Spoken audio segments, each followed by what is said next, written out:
আসসালামু আলাইকুম। সংবাদে আপনাদের সবাইকে স্বাগত জানাচ্ছি। আমি ফিরোজ তোহা। শুরুতেই সংবাদ শিরোনাম। বাংলাদেশের সর্বশেষ গুরুত্বপূর্ণ আপডেট সংবাদে আপনাকে স্বাগত। শুরুতেই সংবাদ শিরোনাম, পরে বিস্তারিত। শুরুতেই জানাবো, এবার বঙ্গোপসাগর থেকে ৫৬ জন জেলেকে ধরে নিয়ে গেল মিয়ানমারের বিদ্রোহী গোষ্ঠী আরাকান আর্মি। কক্সবাজারের টেকনাফের ৬টি মাছ ট্রলার সহ ৫৬ জন বাংলাদেশি জেলেকে মিয়ানমার আরাকানের আর্মি ধরে নিয়ে গেছে। দেশটির বিদ্রোহী গোষ্ঠী এক বিজ্ঞপ্তিতে বিষয়টি জানিয়েছে। এরপর জানাবো, নির্বাচনে অংশ নেবে কিনা সিদ্ধান্ত আওয়ামী লীগের। বিবিসিকে বললেন প্রধান উপদেষ্টা, আগামী সংসদ নির্বাচনে আওয়ামী লীগ অংশ নেবে কিনা সেটি তাদের সিদ্ধান্ত। বিবিসিকে দেয়া এক সাক্ষাৎকারে এই মন্তব্য করেছেন প্রধান উপদেষ্টা ড. মোহাম্মদ ইউনূস। এদিকে মানি লন্ডারিংয়ের মামলায় খালাস পেলেন তারেক রহমান ও গিয়াসউদ্দিন আল মামুন। সিঙ্গাপুরে অর্থ পাচারের অভিযোগে মানি লন্ডারিং আইনে করা মামলায় বিএনপির ভারপ্রাপ্ত চেয়ারম্যান তারেক রহমান এবং ব্যবসায়ী গিয়াসউদ্দিন আল মামুনকে ৭ বছরের দণ্ড থেকে খালাস দিয়েছে আপিল বিভাগ। আজ বৃহস্পতিবার ৬ মার্চ প্রধান বিচারপতি সৈয়দ রেফাত আহমেদের নেতৃত্বাধীন আপিল বিভাগ এ রায় দেয়। এবারে জানাবো, রাজধানীর গাবতলীতে বস্তিতে লাগা আগুন নিয়ন্ত্রণে। বৃহস্পতিবার ভোর ৪টা ৩৬ আগুন নিয়ন্ত্রণে আসে বলে জানিয়েছে ফায়ার সার্ভিসের সদর দপ্তর। এর আগে বুধবার ৫ই মার্চ দিবাগত রাত ৩টা ৮ আগুনের সূত্রপাত হয়। এদিকে সুনামগঞ্জে দুই পক্ষের সংঘর্ষ, আহত ২৫। সুনামগঞ্জের দিরাই উপজেলায় তুচ্ছ ঘটনাকে কেন্দ্র করে সংঘর্ষে নারীসহ ২৫ জন গুরুতর আহত হয়েছে। এবং সর্বশেষ জানাবো, অবৈধ বাংলাদেশিদের ফেরত পাঠাবে যুক্তরাষ্ট্র। অবশেষে যুক্তরাষ্ট্র থেকে দুঃসংবাদ। মার্কিন প্রেসিডেন্ট ডোনাল্ড ট্রাম্পের পূর্ব ঘোষিত সিদ্ধান্ত অনুযায়ী ভারতের পর বিশ্বের অন্যান্য দেশের মতো এবার বাংলাদেশের অবৈধ নাগরিকদেরও ফেরত পাঠাচ্ছে যুক্তরাষ্ট্র। প্রিয় দর্শক, এতক্ষণ শুনছিলেন সংবাদ শিরোনাম, এবারে বিস্তারিত।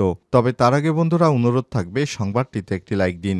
এই চ্যানেলে আপনি নতুন হয়ে থাকলে আমাদের সংবাদটি দেখতে দেখতে চ্যানেলটি সাবস্ক্রাইব করে রাখুন। কমেন্ট করে বন্ধুরা আপনার মূল্যবান মতামত জানিয়ে দিন আপনি বিশ্বের কোন দেশ থেকে বা বাংলাদেশের কোন স্থান থেকে আমাদের এই সংবাদটি দেখছেন এবং শুনছেন। এই সংবাদ সম্পর্কে কমেন্ট করে আপনার মূল্যবান মতামত জানিয়ে দিন। আর এই সংবাদটি আপনার সোশ্যাল মিডিয়া ফেসবুকে শেয়ার করে বন্ধুদের দেখার সুযোগ করে দিন। এবারে বিস্তারিত।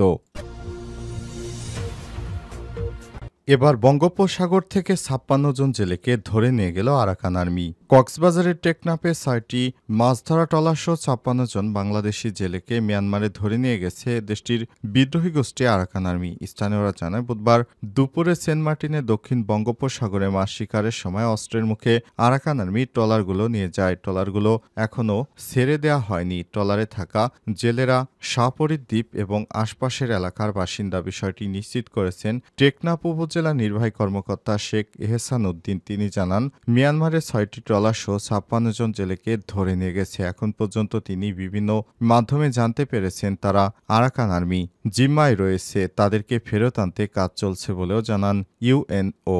বেশ কিছুদিন ধরে আরাকান আর্মি বাংলাদেশ থেকে বেশ কয়েকবার জেলেদের নৌকা সহ জেলেদের ধরে নিয়ে গেছে।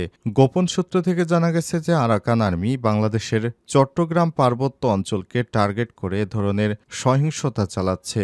এজন্যই বারবার বাংলাদেশের জেলেদেরকে ধরে নিয়ে বাংলাদেশের সামরিক বাহিনীর ঘাঁটি সম্পর্কিত বিস্তারিত তথ্য জানার জন্য তারা নানা ধরনের ষড়যন্ত্রে লিপ্ত হয়েছে। প্রতিবেশী দেশ ভারতের নাকি কূটকৌশলে তারা এ ধরনের অপরাধ করছে, এমনটাই বিভিন্ন গণমাধ্যমে ফুটে উঠেছে। নির্বাচনে অংশ নেবে কিনা সিদ্ধান্ত আওয়ামী লীগের, বললেন প্রধান উপদেষ্টা।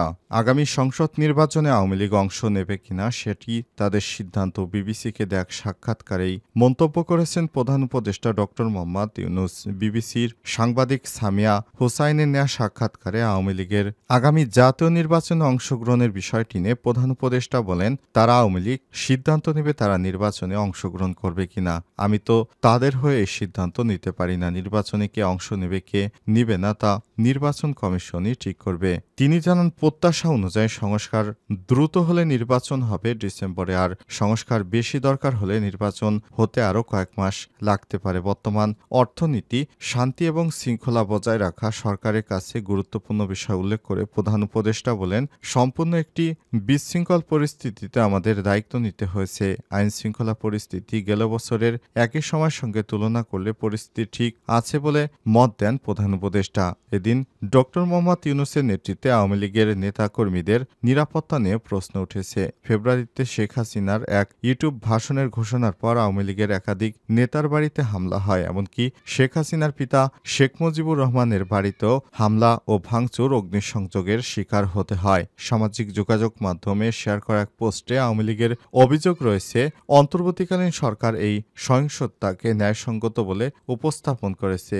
এ বিষয়ে বিবিসি ডক্টর ইউনূসের কাছে জানতে চাইলে তিনি তার সরকারের অবস্থানকে সমর্থন করেছেন। আওয়ামী লীগের নেতাকর্মীদের সম্পত্তি নষ্ট করা হচ্ছে এমন প্রশ্নের জবাবে ডক্টর ইউনূস বলেছেন, আদালত আছে, আইন আছে, থানায় অভিযোগ করা যায়। আপনি কেবল বিবিসির প্রতিবেদকের কাছে অভিযোগ জানিয়ে বসে থাকবে না, থানায় গিয়ে অভিযোগ করুন এবং দেখুন আইন কিভাবে কাজ করে, এবং আইনের প্রতি সম্মান রেখে আপনারা আপনাদের কাজ করে যান। মানি লন্ডারিং মামলায় খালাস পেলেন তারেক রহমান ও গিয়াসউদ্দিন আল মামুন।